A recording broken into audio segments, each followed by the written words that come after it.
কি করছো? এই চারাপোনা মাছগুলোকে একটু কেটে কেটে দিই মাঝখান থেকে, যে নুন মশলা ঢুকবে, খেতে ভাল লাগবে। এই যে হুম, আমার মা এরকম করে করতো। ভালো নিয়ে এসছি। মাছগুলো ভালো নিয়ে এসছো। টাটকা আছে বলো। এই চারাপোনা মাছেরই আজকে কালিয়া করবো, কালিয়া। কালিয়া, বাহ। আলু টালু কিচ্ছু দেবো না। ধনে পাতা হলে ভালো হতো, পেলাম না। লবণ দিয়ে দিলাম, হলুদ গুঁড়ো দিয়ে দিলাম। আচ্ছা, ভালো করে নুন হলুদগুলো মাখিয়ে নেবো।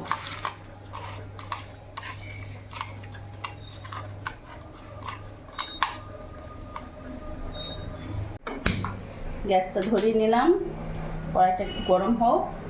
পাশে কি হচ্ছে? পাশে কড়াইতে কচু চিংড়ি বসিয়েছি। কচু চিংড়ি, এদিকে এক পাশে কচু চিংড়ি রান্না হচ্ছে, জমে যাবে। আর এক পাশে চারাপোনা মাছের কালিয়া হবে।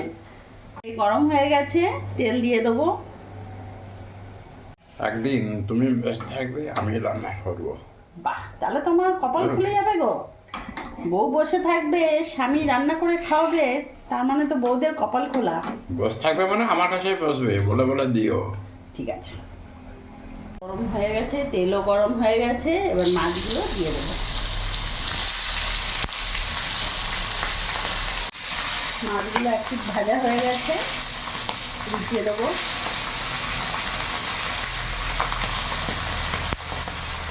মাছগুলো ভাজা হয়ে গেছে, নামিয়ে নেবো।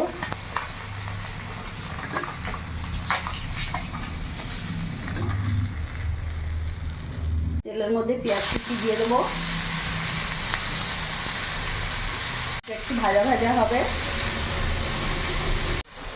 এখানে আদা রসুন লঙ্কার পেস্ট দিয়ে দিলাম, তার সাথে একটা ছোট্ট টমেটো বাটা দিয়ে দিলাম। গ্যাসের ফ্লেমটা কিন্তু একেবারে আমি সিম আঁচ করে রেখেছি। এখন এক এক করে সব মশলা উপকরণগুলো দিয়ে দেবো।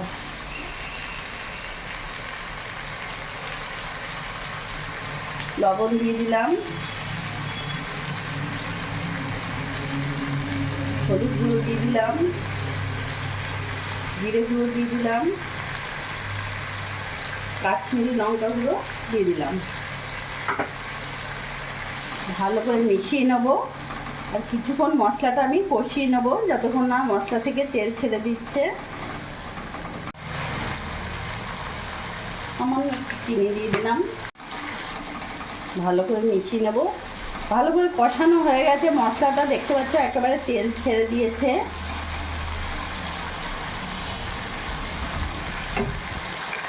এর মধ্যে এখন আমি জল দিয়ে দেবো।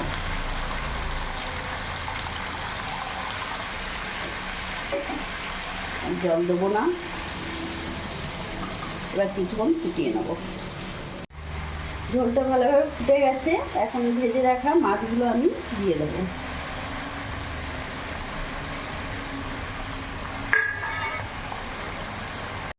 মাছ দিয়ে 2 মিনিট একটু ফুটিয়ে নেব।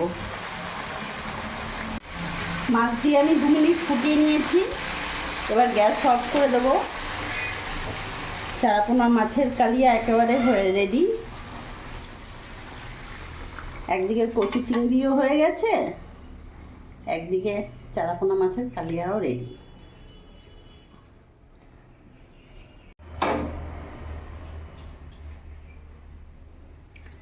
ধনে পাতা হলে খুব ভালো, তাই না?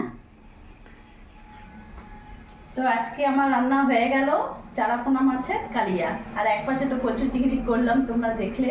তো আজকে আমার মেনু এই হলো। তো আমার ভিডিওটা যদি ভালো লাগে প্লিজ লাইক কমেন্ট শেয়ার করে আমার পাশে থেকো, আর তোমরাও সবসময় ভালো থেকো।